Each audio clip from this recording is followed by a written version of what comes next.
पंजाब के अवाम को बिजली बिलों से मुस्तकिल रिलीफ का वादा। वज़ीर आला मरियम नवाज ने वादा पूरा कर दिया। वज़ीर आला फ्री सोलर पैनल स्कीम का आगाज़ कर दिया है। 10 अरब रुपए की लागत से 1 लाख घरों को मुफ्त सोलर पैनल मिलेंगे। एक ही बिजली मीटर पर औसतन 200 यूनिट तक बिजली इस्तेमाल करने वाले घरों को सोलर सिस्टम मिल सकेंगे।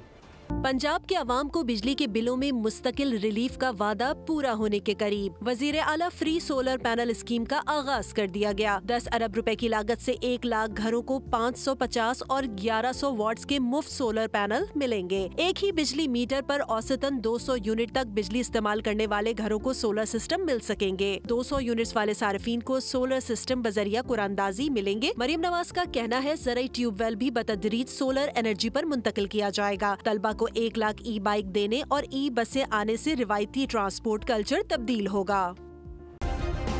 सब्सक्राइब करें और बेल दबाएं ताकि कोई खबर रह न जाए।